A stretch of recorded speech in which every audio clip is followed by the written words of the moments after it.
Estela reaparece viva, mas sem memória, dividida entre o amor sincero de Túlio e o passado conturbado com Celso. Enquanto isso, Ernesto finge arrependimento para enganar Paixão e garantir sua herança, sem saber que Samir escuta tudo e prepara sua revanche. Entre mentiras, reencontros e corações em conflito, o destino começa a cobrar cada escolha. Quem Estela irá escolher? Túlio ou Celso? E o que acontecerá com Ernesto quando Paixão descobrir toda a verdade? Já clique no botão de gostei e no final do vídeo, dê uma nota de 0 a 10 para Estela e Túlio. Celso entra apressado no quarto. E por um instante o tempo parece parar. Diante dele, Estela e Túlio estão abraçados, trocando um beijo apaixonado. O impacto é imediato. Com o rosto pálido e o olhar em choque, ele solta quase sem voz: "O que é que está acontecendo aqui?" Túlio se afasta rapidamente, visivelmente nervoso. Tenta ajeitar o colarinho da camisa, evitando encarar Celso. "Calma, Celso. Eu posso explicar." Com sarcasmo, Celso cruza os braços e rebate: "Explicar o quê? Que eu entro no quarto e encontro a minha noiva nos braços de outro homem?" Estela, confusa, dá um passo para trás. Sua expressão mistura medo e incompreensão. "Noiva? Eu não entendo." Túlio respira fundo, tentando controlar a tensão. A Estela perdeu a memória, Celso. Ela não lembra de nada do passado. Durante esse tempo, a gente acabou se aproximando. Ele hesita, mas continua. Nós acabamos se apaixonando.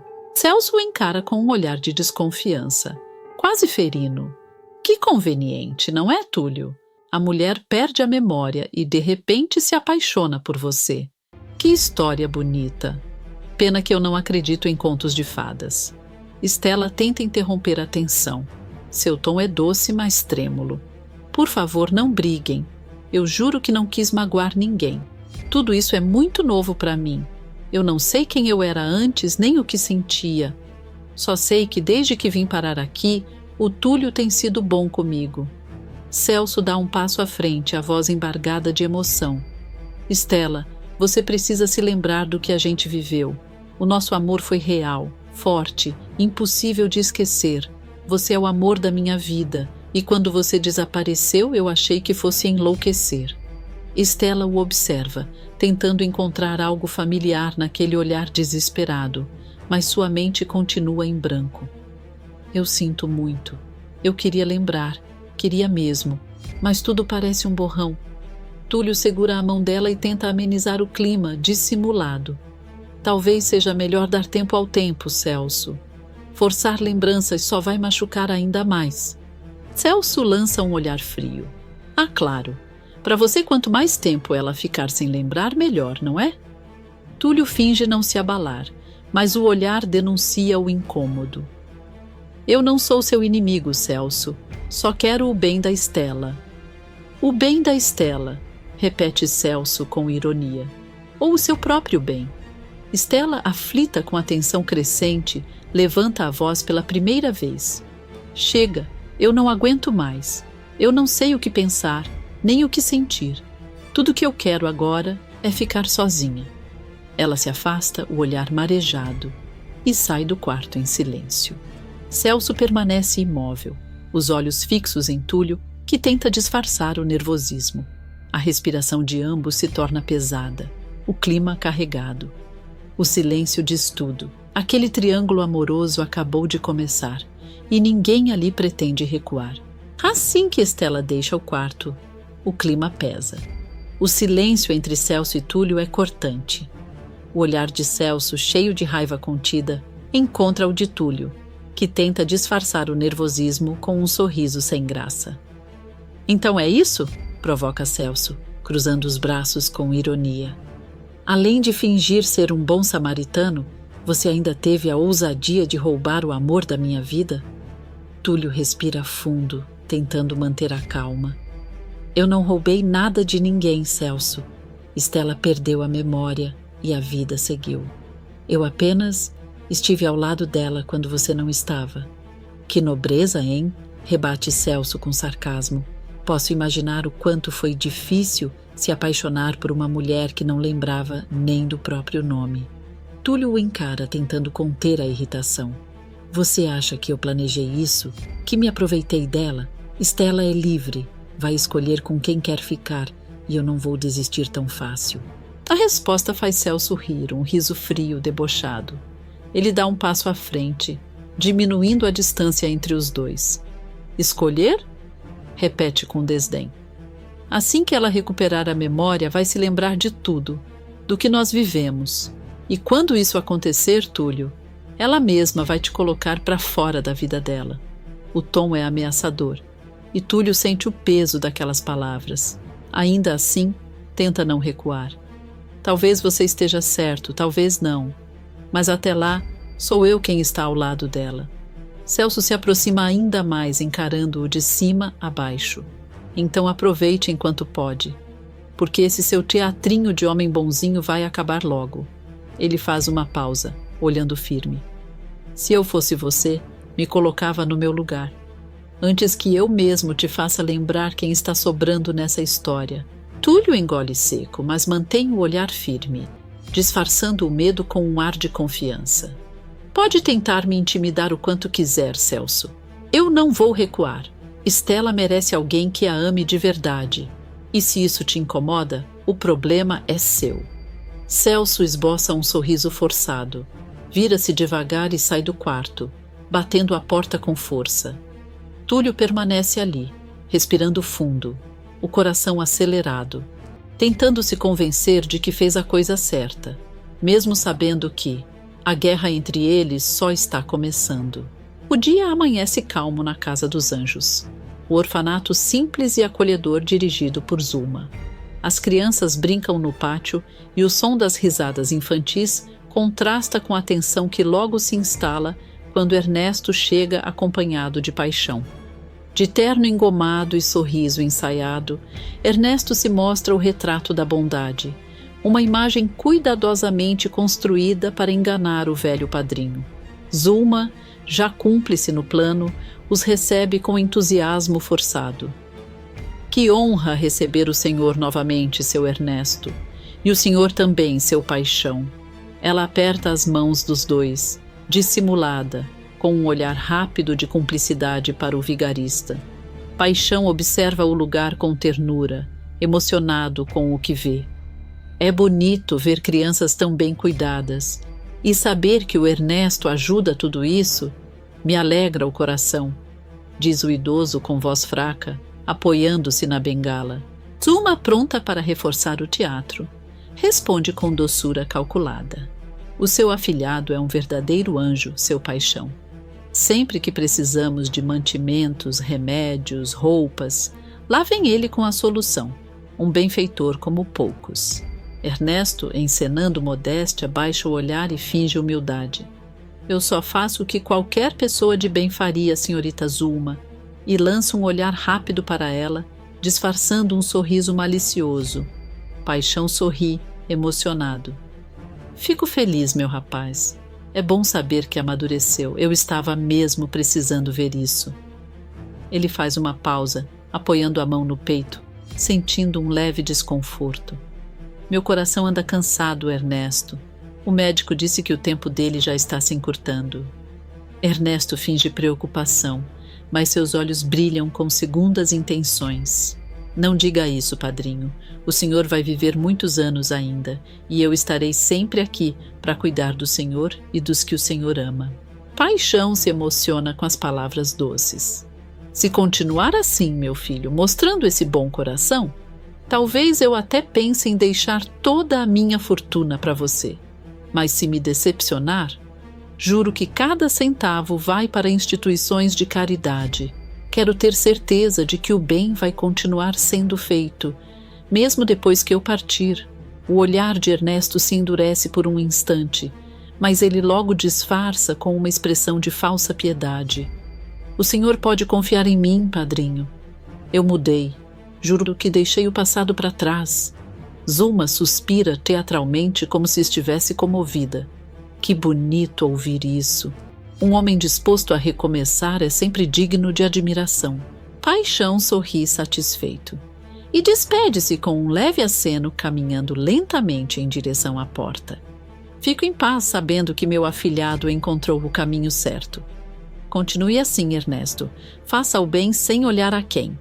Assim que o carro do padrinho se afasta, o disfarce cai.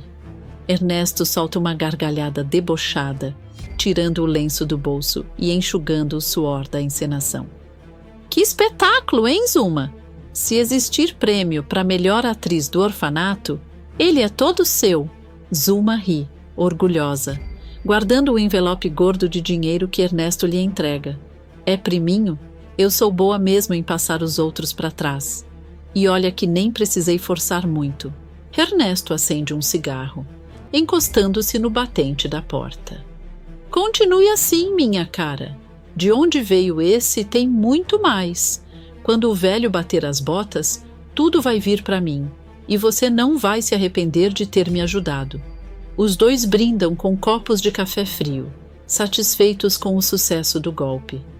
Mas o que eles não imaginam é que do outro lado da porta, um pequeno ouvido atento escuta tudo. Samir, o menino curioso do orfanato, observa em silêncio, com os olhos arregalados e o coração acelerado. Chocado com o que ouve, ele compreende que Ernesto está enganando o próprio padrinho, se aproveitando da doença do homem para ficar com sua fortuna. O garoto recua devagar, tentando não fazer barulho enquanto pensa no que deve fazer. O sorriso de Ernesto ecoa pelo corredor, sinistro, sem saber que o teatro está prestes a ruir e que o pequeno Samir pode ser o fio que desmanchará toda a farsa. A manhã começa fria, envolta por uma neblina leve que cobre o vilarejo. Estela, com o coração apertado, arruma suas coisas em silêncio. O clima entre ela e Túlio é de pura melancolia. Ele tenta disfarçar o desespero com um sorriso, mas os olhos entregam o medo de perder, lá para sempre. Estela respira fundo, lutando contra as lágrimas. Eu não queria que fosse assim, Túlio, mas o Celso insiste que eu vá com ele. Diz que na cidade estão as respostas que eu preciso para recuperar minha memória. Túlio tenta soar compreensivo, embora a voz fale. Eu sei, e talvez ele esteja certo. Mas, Estela, me promete que não vai deixar o que a gente viveu se perder? Ela segura as mãos dele, emocionada. Nada vai se perder. Mesmo que minha memória não volte. O que sinto aqui toca o peito é verdadeiro. No fundo, descobri que meu coração já escolheu, e ele está ao seu lado. Túlio força um sorriso, tentando acreditar nas próprias esperanças. Então vai, recupera tuas lembranças e volta para mim. Eu vou esperar o tempo que for preciso. Estela, tomada pela emoção, se aproxima e o beija uma última vez, um beijo demorado, cheio de incerteza e promessa. Assim que tudo se resolver, eu volto. E aí, Túlio, nada mais vai nos separar. Do lado de fora, Celso a observa pela janela do carro. Vê quando ela se despede e percebe o abatimento em seu olhar. Fingindo paciência, disfarça o ciúme com um ar de falsa ternura. Quando ela entra no carro, ele diz num tom suave, mas frio: Estela, eu sei que tudo isso está confuso, mas você vai ver. A cidade é o seu lugar. Lá está sua vida, sua casa, seus amigos. E eu, ela apenas assente, sem força para discutir. Celso segura sua mão com firmeza, num gesto de posse mais do que de afeto. Você vai ser feliz ao meu lado, vai lembrar de tudo e vai ver que seu destino sempre foi comigo. Mas o olhar é carregado de preocupação e temor de perder Estela para seu rival. Enquanto o carro parte pela estrada de terra, Túlio fica parado no portão, vendo o amor da sua vida desaparecer no horizonte. No entanto, ele sente algo em seu peito bater mais forte, e nesse instante toma uma decisão chocante e fará uma grande surpresa para Estela, indo atrás dela em São Paulo. No orfanato Casa dos Anjos, o clima é outro. Samir, determinado e revoltado com o que ouviu no dia anterior, chama os amigos para uma reunião secreta no pátio dos fundos. A gente não pode deixar o Ernesto continuar enganando o Sr. Paixão, diz ele, com firmeza. Se ele ficar com o dinheiro, o orfanato vai acabar nas mãos dele. E aí ninguém mais vai ter paz aqui. Jasmin, sempre a mais cautelosa, cruza os braços e retruca com preocupação. Você tem certeza de que quer fazer isso, Samir? Se o Ernesto descobrir, ele pode ser ainda pior com a gente. Aladim balança a cabeça, apoiando a amiga. Eu também acho. Esse cara é perigoso, mas Simba, o mais ousado do grupo, dá um passo à frente com ar provocador. Vocês são fracos demais. Por isso todo mundo pisa na gente. Não ouviram o que o Samir disse? O Ernesto tá enchendo os bolsos às custas do orfanato. E a gente aqui, comendo arroz duro e feijão sem sal. Jasmine tenta argumentar. Mas e se ele nos pegar? Simba sorri de canto sarcástico. Aí a gente dá um jeito. Ninguém engana o Ernesto melhor do que ele mesmo. As crianças começam a se animar com o discurso corajoso. Samir observa Simba com admiração e um leve sorriso de cumplicidade. Então é isso. Se o Ernesto quer brincar com o destino dos outros, vai ter um gostinho do próprio veneno, espalhadas, fingindo brincar, enquanto se comunicam por gestos. Samir observa de longe, com o coração acelerado. Um fio de nylon fino está esticado no caminho por onde o vilão costuma passar. De longe surge Ernesto com seu habitual ar arrogante. Caminha distraído, falando consigo mesmo sozinho. Claro, claro. O velho vai deixar tudo para mim. É questão de tempo. As crianças se entreolham e Simba faz um sinal rápido. Tudo acontece num segundo. Ernesto tropeça no fio invisível e cai de cara no chão, ficando furioso. Mas o que é isso? Grita ele furioso, levantando-se com dificuldade. O terno está sujo, o orgulho ainda mais. De trás de uma árvore, uma risadinha escapa. O vilão vira-se bruscamente. Eu sabia. Isso só poderia ser coisa de pestinha. Berra, com o rosto vermelho de raiva. As crianças saem correndo em todas as direções. E Ernesto, enfurecido, tenta ir atrás, tropeçando novamente. Samir observa tudo escondido atrás de um banco, o coração aos pulos, mas com um sorriso de satisfação. Ernesto, limpando a poeira, jura vingança. Vocês vão se arrepender, seus pestinhas. Grita, gesticulando no meio da praça, completamente ridículo. Enquanto o povo observa de longe, cochichando e rindo, o plano das crianças é um sucesso.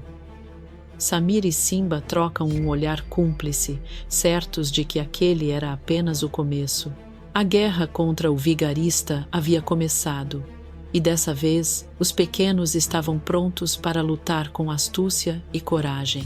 A confusão na praça atrai olhares de todos os lados.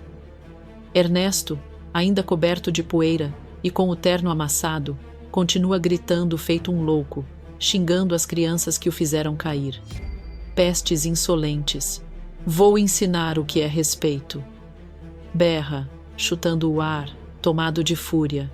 As crianças, escondidas atrás das árvores e dos bancos, observam com o coração na boca.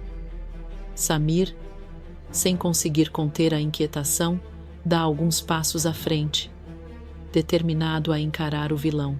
É quando Paixão chega, ao ver o afilhado naquele estado deplorável, Paixão empalidece.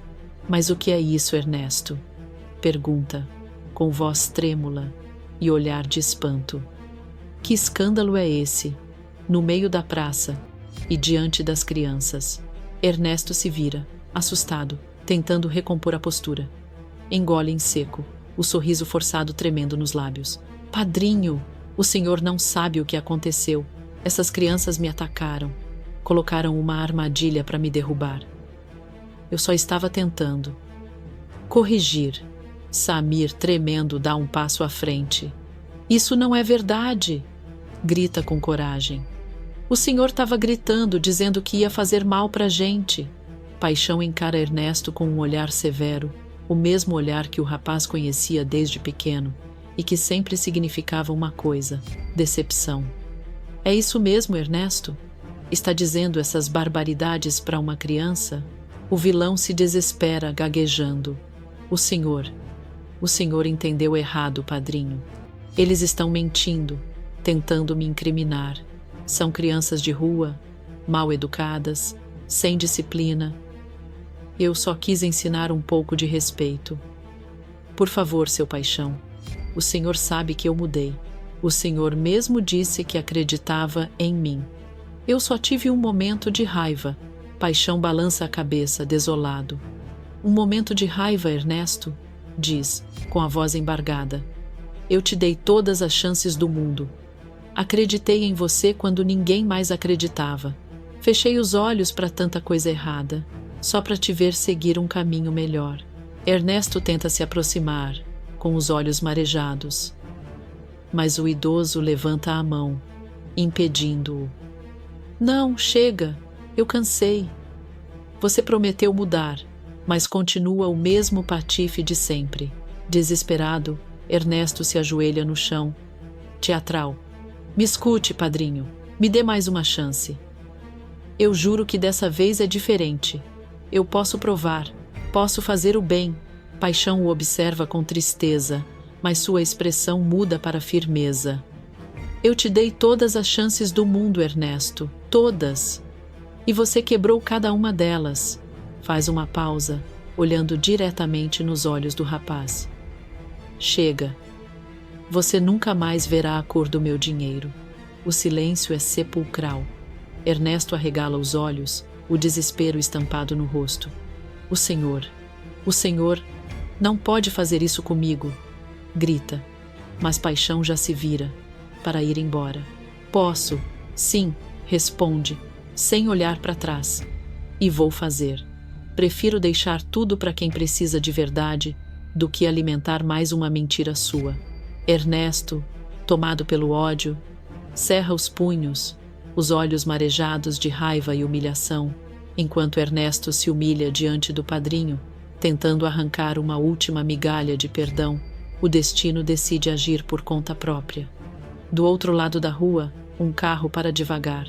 Celso desce primeiro, abrindo a porta para Estela, que observa o movimento curioso, sem entender por que o coração começa a acelerar. Chegamos, Estela diz Celso, num tom sereno, tentando disfarçar o nervosismo. Essa é a cidade onde tudo começou.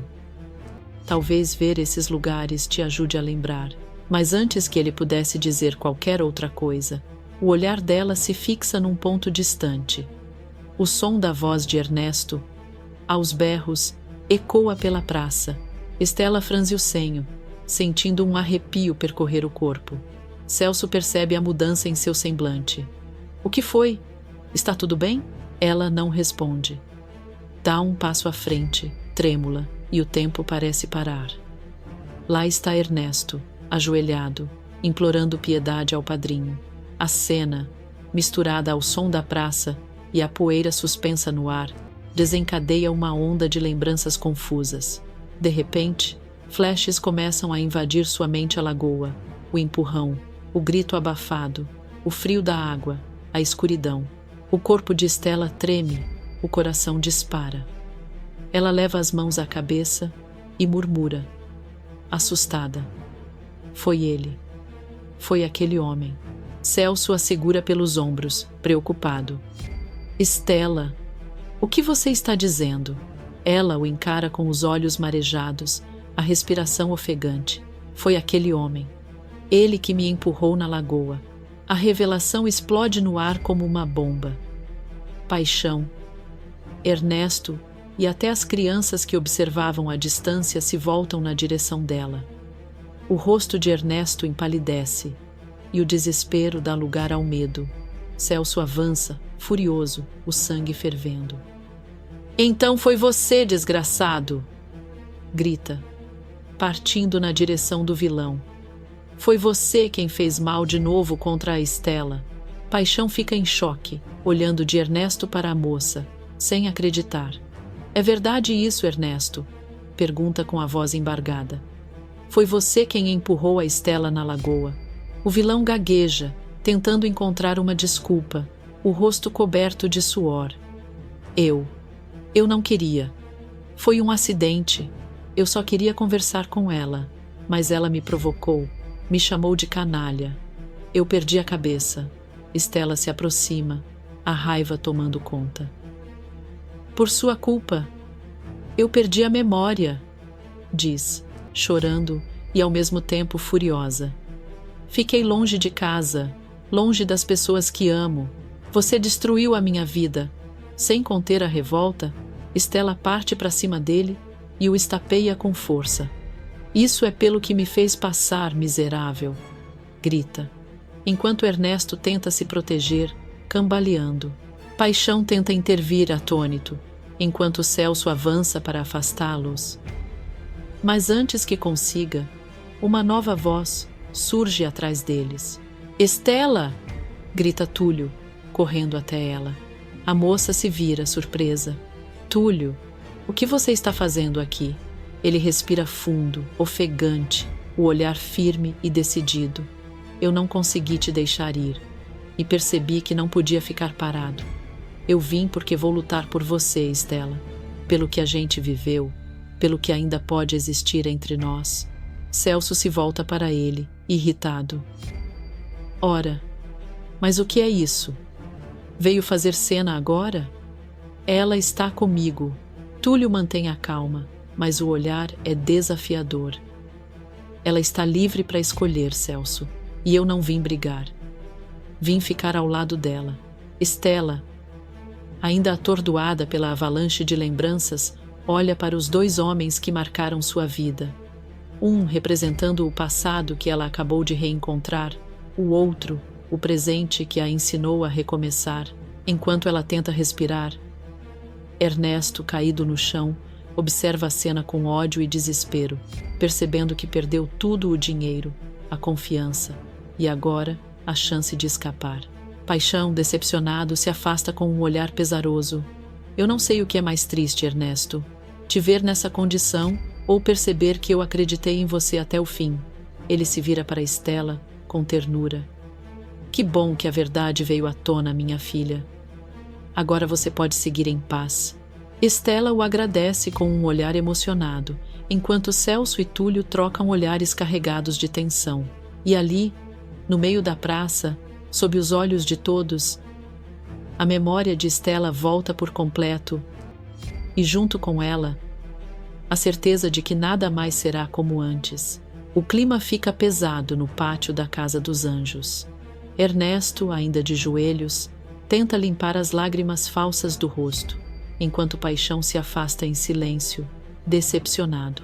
Mas o foco muda completamente quando Stella, com o olhar firme e o coração acelerado, se aproxima de Túlio.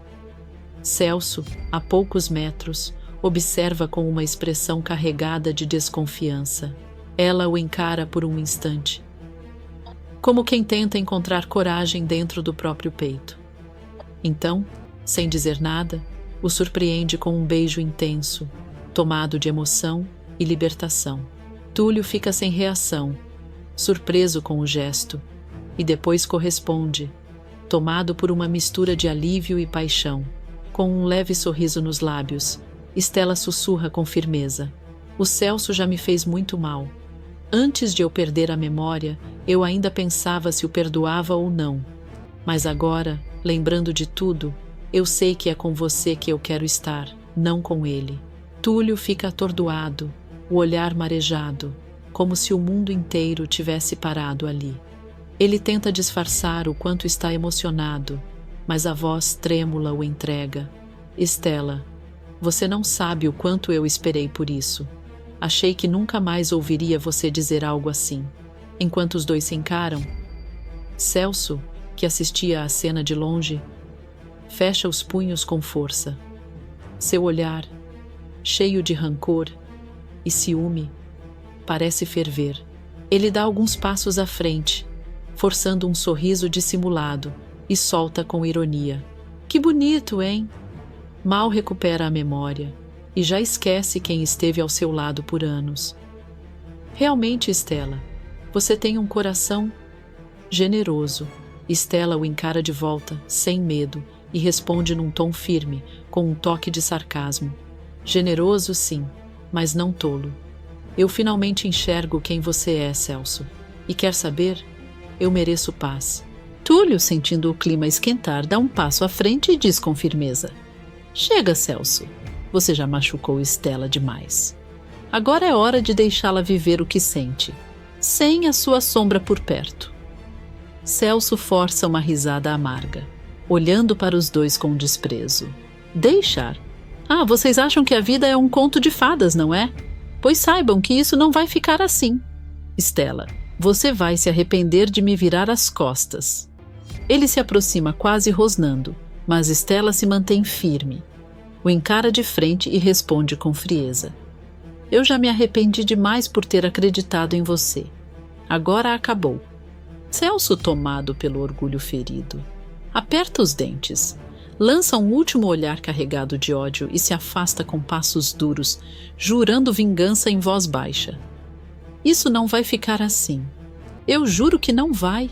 Enquanto ele desaparece ao longe, Túlio segura as mãos de Estela com ternura, tentando acalmá-la. Ela respira fundo, ainda abalada, mas sorri. Pela primeira vez em muito tempo, ela sente que está exatamente onde deveria estar. Túlio, emocionado, diz num tom suave: Agora começa a nossa história, Estela. E dessa vez eu prometo, nada nem ninguém vai nos separar. Estela apenas o encara, em silêncio, com os olhos brilhando. Um misto de esperança e medo do que ainda está por vir. Mas uma coisa é certa: o beijo que os uniu também despertou a fúria de um homem disposto a tudo por vingança. Na delegacia, o clima é de puro desespero. Candinho, com o chapéu amassado e o coração apertado, implora diante do delegado, quase de joelhos, tentando salvar seu burro de estimação. Ele fala com a voz embargada: O que aconteceu aqui foi um grande desentendido. O Policarpo é inocente. Ele nunca machucaria uma criança, seu delegado. O senhor precisa acreditar em mim. O delegado, com ar impaciente, apenas ergue as sobrancelhas, observando Candinho suar em desespero. Zuma, aproveitando o momento para se livrar de vez do animal, intervém com um tom dissimulado e um olhar calculado. Inocente? Ah, faça-me o favor. O Policarpo agiu contra o Simbá, sim. Agora o meu anjinho está acamado, coitado, e esse burro merece a cadeia. Dita, que até então tentava manter a calma, perde a paciência, cruza os braços e encara Zuma com um olhar de puro desprezo. O quê? Você enlouqueceu de vez, mulher? Um animal não pode ser preso, não. Isso é um absurdo. Zuma finge se ofender, colocando a mão no peito e suspirando teatralmente. Mas antes que o delegado possa responder, a porta da sala se abre. Todos se voltam. Simbá entra mancando, apoiado em uma bengala, com o rosto abatido e uma maquiagem exagerada que o faz parecer uma alma penada. O menino fala com a voz trêmula, encenando um sofrimento digno de novela mexicana. Eu sou uma vítima. Se o Candinho não tivesse aparecido para me resgatar, eu não sei o que teria acontecido comigo. Dita arregala os olhos sem acreditar na cena. O delegado tenta disfarçar o riso, mas Zuma corre até o filho, fingindo preocupação. Viu, seu delegado? Viu com seus próprios olhos? Aquele animal é um perigo para a sociedade. Dita se aproxima devagar, observando os gestos forçados de Simbá. Fala num tom de desconfiança quase debochado. Tá estranho demais isso aí. O Policarpo nunca fez nada parecido. Esse menino tá mais para ator do que para vítima. Candinho, com os olhos marejados, segura o chapéu contra o peito. O Policarpo me disse que é inocente, que só se protegeu. Eu acredito nele, seu delegado. O delegado o encara com o semblante sério e dispara. Então o senhor está assumindo que o animal realmente agiu contra a criança? Candinho engole seco e arregala os olhos, sem saber o que dizer. A tensão toma conta da sala. Dita, impaciente, dá um passo à frente e fala com ironia. Não é só isso não, seu delegado. Olha para esse menino. Essa maquiagem aí tá pior do que a da menina do dancing. Zulma dá um grito e se coloca na frente de Simbá, teatral até o último fio de cabelo. Não ouse fazer insinuações contra o meu anjinho. Ele está sofrendo. O delegado suspira fundo, já sem paciência, enquanto Dita revira os olhos. Candinho, sem saber o que fazer, só pede baixinho, quase num sussurro: por favor, seu delegado, não deixe prender o Policarpo. Ele é a única família que eu tenho. O delegado coça o queixo, tentando entender se aquilo tudo é mesmo um caso policial, ou apenas mais um espetáculo montado por Zulma e seu anjinho de Araque. O delegado, já cansado da discussão, bate a palma da mão sobre a mesa e impõe sua voz firme, cortando o ar da delegacia. Chega, já ouvi demais. Eu vou levar o animal para a cela, e ponto final. Candinho leva um susto, arregala os olhos e quase perde o equilíbrio. A voz lhe sai embargada, tremendo de desespero. O quê? O senhor não pode fazer isso. O Policarpo não é um criminoso. É um burro de estimação. O delegado, com um olhar frio e impassível, ajeita o chapéu e rebate com arrogância. Posso sim, e vou. Já está mais do que claro que esse animal agiu contra uma criança indefesa. Isso mostra que ele não está apto para viver em sociedade. Candinho se desespera, tentando argumentar. O senhor está cometendo uma grande injustiça. Ele só se defendeu, não atacou ninguém. Mas o delegado nem se dá ao trabalho de responder. Chama 2 guardas e aponta em direção ao estábulo nos fundos da delegacia. Em poucos instantes, Policarpo é levado, cabisbaixo, como se entendesse a gravidade da situação. Candinho corre atrás, aos prantos, enquanto Dita, revoltada, acompanha a cena. O som do portão da cela se fechando ecoa pelo corredor, deixando o clima pesado e silencioso. Candinho se agarra nas grades, chorando feito criança. Eu prometo que vou te tirar daí, meu amigo. Custe o que custar. Dita o observa com o coração apertado, mas o olhar dela é firme. Murmura, desconfiada. Isso tudo tá cheirando a armação. Zulma e aquele menino estão escondendo alguma coisa. Enquanto isso, do lado de fora, o teatro de Zulma e o Pestinha do Simbá continua. Assim que ficam sozinhos, Simbá joga a bengala no chão e começa a andar normalmente. Zulma, nervosa, se aproxima rapidamente e sussurra, com raiva: pega essa bengala de volta, menino. Vai que alguém vê você assim e estraga tudo. Simbá cruza os braços com um tom rebelde e cansado. Até quando eu tenho que continuar com essa farsa? Eu já tô cansado de fingir. Zulma o encara com um olhar frio e calculista e fala num tom venenoso. Não foi você mesmo que disse que odiava o Policarpo?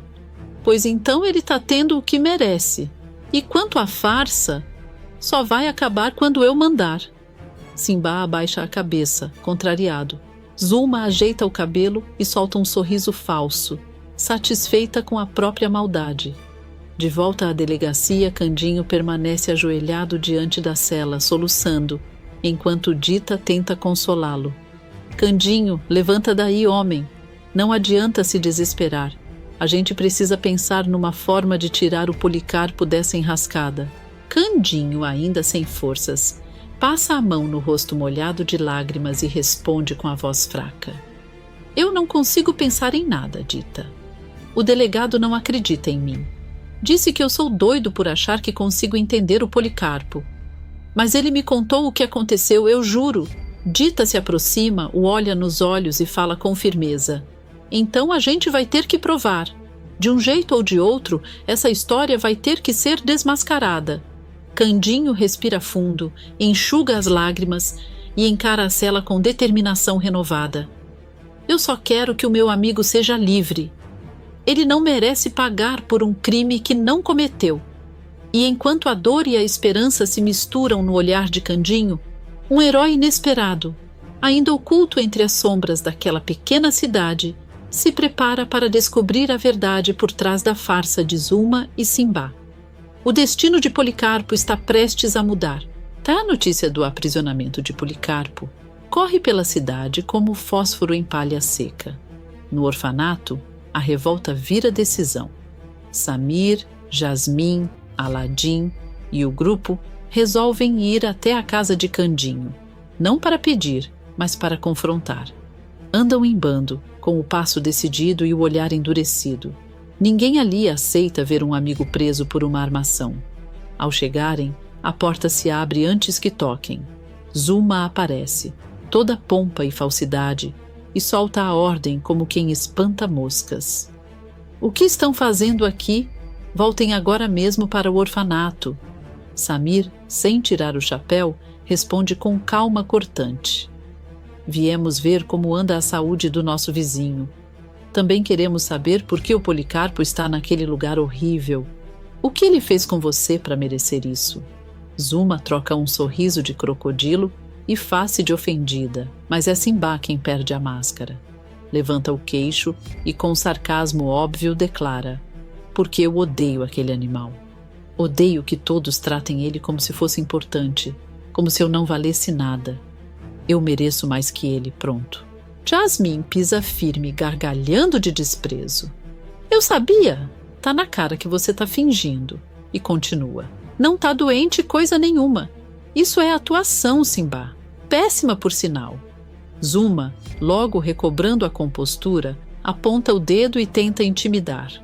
E quem é que vai acreditar em vocês? Quem vai ouvir um bando de crianças ou uma senhorita respeitável feito eu? Aladim, de peito estufado, rebate com ironia perfeita.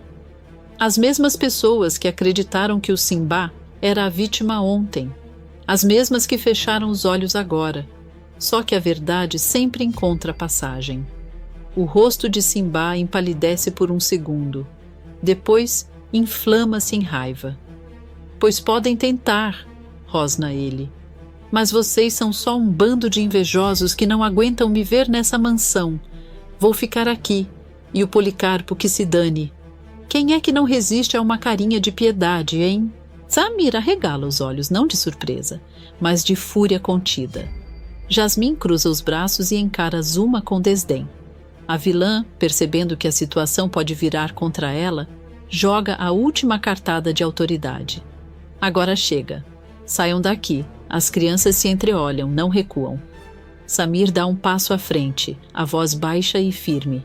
Não vamos sair sem provas. Não vamos deixar que um inocente pague por uma mentira.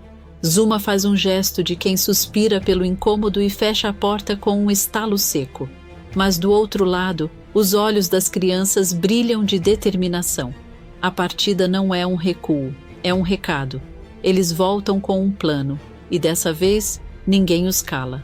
Enquanto caminham pelas ruas, as crianças seguem amassadas em pequenos grupos, com o passo acelerado e o olhar fixo na casa do Candinho. Jasmim cruza os braços e dispara com indignação contida. A gente não pode deixar que o Simba continue a mentir. Isso é covardia com quem a gente ama. Aladim, sempre prático, balança a cabeça e pergunta, meio descrente: mas o que a gente pode fazer? Ele vai repetir a mesma história de sempre.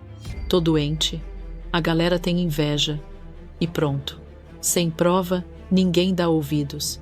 Samir fica pensativo, mordendo o canto do lábio, e observa o movimento da cidade como se coletasse pistas no ar. Um brilho de travessura invade os olhos dele, e ele solta, baixinho, com ar de segredo: espera. Eu acho que sei o que a gente pode fazer. Vem, precisamos ir num lugar. O caminho até a delegacia é curto, mas os passos parecem longos. No trajeto, Jasmim insiste, desconfiada. Você tem alguma certeza disso? Não vai ser outra ideia mirabolante que só dá problema? Pode confiar, retruca Samir com um sorriso dissimulado. Só confie. Ao chegarem à delegacia, a postura muda. Crianças com roupas simples, caras de quem já enfrentou tempestade e um propósito.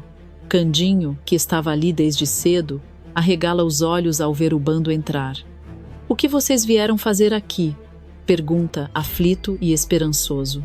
Samir olha para ele com firmeza e responde, como se declamasse uma promessa. A gente descobriu o que aconteceu com o Policarpo. A gente sabe que ele é inocente. Fica em silêncio, Candinho. Ele ordena com jeitinho, e há ali um comando que vem do coração. O delegado, atento e cético, ele não parece convencido, afinal, já ouviu muitas versões. Jasmim abre a boca para explicar, mas Samir a interrompe com um gesto e um sorriso de menino arteiro. Coitado, né? Bom, eu preciso ir ao banheiro. O delegado olha confuso. Candinho observa, ansioso. Samir dá um passo, pisca para Jasmim o sinal combinado e some pela porta. Antes que alguém perceba, ele reaparece, agora na sala do delegado, com o ar de quem vai causar estrondo. Eu preciso conversar com o senhor, diz, posando a voz com coragem. O delegado, franzindo o senho, logo solta a resposta protocolar. Mas o que é isso? Eu não converso com crianças. Tenho trabalho sério. Samir, sem perder a calma, rebate com uma ponta de sarcasmo e verdade crua. Pois, pelo visto, o senhor anda acreditando em uma criança e acusando um animal inocente. O silêncio corta a sala. O delegado, pego de surpresa, endurece a expressão e pergunta, desconfiado, como é que é? Está questionando o meu trabalho, rapaz? Samir inclina a cabeça, olhos firmes, e responde com humildade e insolência ao mesmo tempo. Não quero questionar, só quero mostrar a verdade, nada além disso. O chefe pisa o chão, pensativo, e joga a cartada que deveria encerrar o caso. E tem prova do que está dizendo? Samir abre um sorriso maroto, daqueles que anunciam uma travessura bem pensada, e fala confiante. Não tenho prova agora, mas sei como conseguir. Só que, para isso, o senhor vai ter que confiar em mim. Há na sala um estalo de curiosidade. O delegado, entre o orgulho ferido e a vontade de acertar, cochicha para si. Talvez essa seja a reviravolta que ele mesmo precisa. E assim, lentamente, o rosto duro do homem cede um fio de dúvida, e com ele, nasce a promessa de que uma grande reviravolta está prestes a acontecer. Simbá, sem saber, caminha rumo à própria derrocada. O clima está tenso quando o delegado, acompanhado de Samir e Jasmim, se aproxima da casa de Candinho. Cada passo marca a gravidade do que vai acontecer. Nervoso, o chefe de polícia solta um suspiro pesado e murmura: espero que vocês estejam certos, porque se eu não descobrir nada, o Policarpo continua onde está, e vocês também serão punidos. Samir, confiante, ergue o queixo e responde com firmeza: nós estamos certos. Agora fique aqui. Eu vou fazer a minha parte. Um brilho travesso percorre seus olhos, mostrando que ele já tem um plano em mente. Ao entrar na sala, o ambiente está silencioso demais. Simbá se encontra encostado no sofá, com sua maquiagem borrada e um ar de falsa superioridade. Zuma, sempre nervosa, ajeita cada detalhe, como se a própria aparência do filho fosse a chave de todo o segredo. Ao ver Samir, ela arregala os olhos. O que está fazendo aqui? Pergunta, tentando soar firme, mas a voz treme, traindo seu medo. Samir, sem se intimidar, responde com um sorriso calculado: eu vim dizer que resolvi ficar do lado de vocês. O tom da fala é irônico, como se desafiasse a confiança do vilão sem levantar suspeitas demais. Simbá franze o senho, desconfiado. E quem disse que eu confio em você? A voz carrega sarcasmo, típica de quem se sente superior, mas revela um leve nervosismo. Bom, retruca Samir, com a calma de quem controla a situação enquanto decide isso, é melhor você refazer essa maquiagem. O delegado vem aqui com um Candinho para procurar por provas. Ele deixa a frase pairar no ar, sem precisar de mais palavras, semeando pânico silencioso. Zuma percebe que está encurralada e murmura: minha nossa, ele está certo. Sua maquiagem está toda derretida. Vem, eu vou dar um jeito. Afastando-se rapidamente, ainda espiando cada movimento de Samir, como se a qualquer instante ele pudesse expor toda a farsa. Assim que se afastam, Samir abre a porta de forma sútil e sinaliza para Jasmim e o delegado entrarem silenciosamente. O chefe de polícia, já com o coração acelerado, comenta baixinho: não sei, acho que estou começando a me arrepender disso. Ansiedade e curiosidade dominam cada gesto seu. De repente, a voz de Zuma ecoa pela sala. Fica aqui, pestinha. Eu preciso arrumar alguma coisa para ajeitar essa maquiagem. Jasmim se encolhe, tensa. Ela sussurra. Não temos tempo. Vem, vamos nos esconder. Zuma, sem perceber o grupo escondido, aproxima-se de Samir, os olhos arregalados e penetrantes.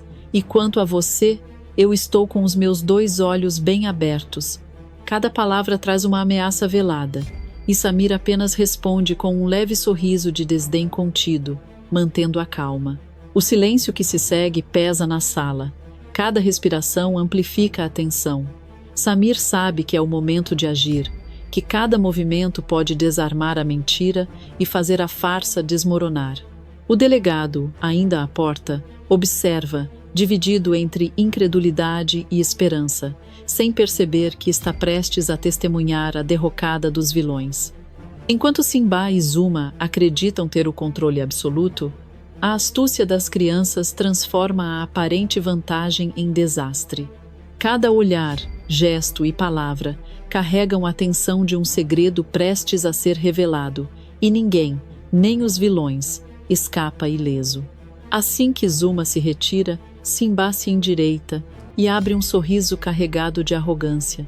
Veja só o menino certinho do orfanato querendo estar ao meu lado. Quem te viu e quem te vê? Provoca, com um tom de desprezo, como se estivesse medindo o impacto de suas palavras. Samir se esforça para controlar a expressão e não olhar para o local onde o delegado está escondido.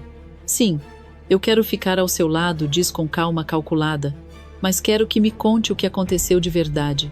Dando de ombros, Simba solta uma risada fina e responde com ironia. Eu provoquei aquele animal bobo. Eu fiz ele ficar com muita raiva até que ele fez aquilo comigo. Cada gesto é teatral, querendo mostrar superioridade, mas há um leve tremor na voz, quase imperceptível, que denuncia insegurança. Samir arqueia uma sobrancelha e questiona, mantendo a paciência. Então você diria que o Policarpo fez foi por legítima defesa? É claro que foi, responde Simba, tentando soar firme. Mas graças a isso, eu estou morando numa mansão, e você vai continuar morando naquele orfanato caindo aos pedaços.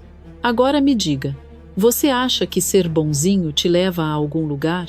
O sarcasmo escorre em cada palavra, e há um brilho de desdém nos olhos dele. De repente, o delegado sai do esconderijo, franzindo a testa, e retruca com autoridade. Mocinho, você está numa enrascada. A voz firme corta a arrogância do vilãozinho, causando um breve congelamento no ar.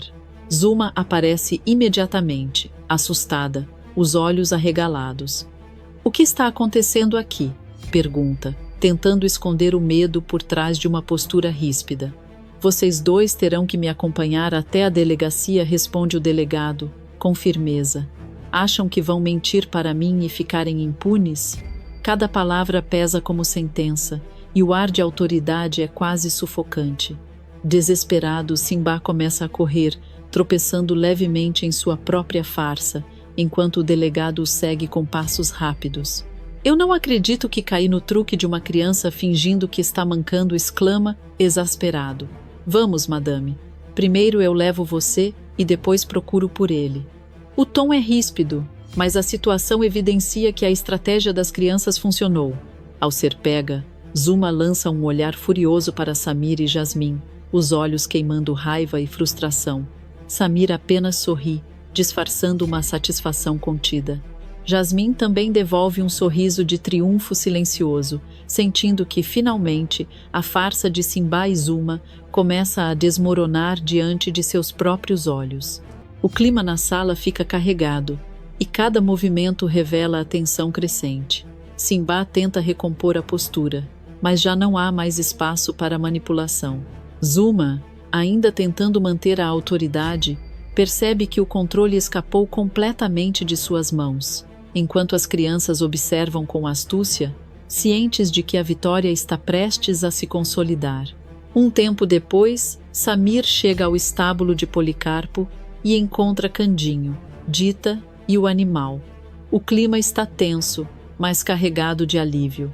Candinho corre para abraçar o menino com entusiasmo. Sem você, o Policarpo poderia estar até hoje na delegacia. Você foi um herói, diz, os olhos brilhando de gratidão e orgulho. Samir sorri, desviando o olhar para não demonstrar toda a vaidade da façanha. Mas eu não fiz isso sozinho, explica com humildade calculada. A Jasmim me ajudou, e até o próprio Simbá confessou a verdade. Foi a Zuma que pediu para ele fazer isso só porque queria se aproximar de você. Mas ela nem teve tempo, já que você não saiu de perto do Policarpo. O sarcasmo sutil em sua voz denuncia a ironia da situação, mostrando que ele sabe como a farsa se desmoronou. Dita cruza os braços e arqueia uma sobrancelha, desconfiada. Falando neles, o que aconteceu com o Simbá e a Zuma? Pergunta. Como se esperasse ouvir que a lição foi dura e merecida. Samir dá um sorriso malicioso e responde, com tom de diversão. Eles vão ter que fazer trabalho voluntário. E adivinha só, limpar as jaulas dos animais do zoológico. Há um brilho de satisfação nos olhos de Samir, como se estivesse saboreando a pequena vingança. Policarpo solta um zurro alto, como se concordasse e comemorasse junto. Candinho, contagiado pelo espírito de justiça e alívio, exclama, que excelente ideia. Ele olha para Dita e Samir, os olhos cintilando. Dita, Samir, vamos para o zoológico ver esses dois trabalhando. A empolgação de Candinho contrasta com a consciência da lição que Simbá e Zuma estão prestes a aprender. Dita, ainda com um leve tom de sarcasmo, comenta, aposto que eles não vão saber nem por onde começar. Limpando o cocô de animais, finalmente vão sentir na pele o que é ser responsável. Samir dá um risinho contido, compartilhando o prazer silencioso da revanche justa. Enquanto isso, Policarpo se aproxima de Samir e Candinho, esfregando o focinho em suas mãos, como se agradecesse de forma silenciosa. Candinho acaricia o animal e comenta com um sorriso ternurento. Acho que hoje a justiça foi feita, Policarpo. E tudo graças a você, e a uns amigos muito espertos. Samir olha para o céu com uma expressão de vitória dissimulada e murmura. Quem diria que crianças podem virar justiceiros tão eficientes? Ele pisca para Dita, que retribui com um sorriso cúmplice, sabendo que o pior já passou, e que Simbá e Zuma terão que aprender a lição do jeito mais duro possível. O clima no estábulo é de triunfo, e mesmo com um aroma de feno e palha misturado à sujeira do lugar, Candinho sente que a paz voltou. Policarpo relincha novamente, e o som parece uma risada de comemoração.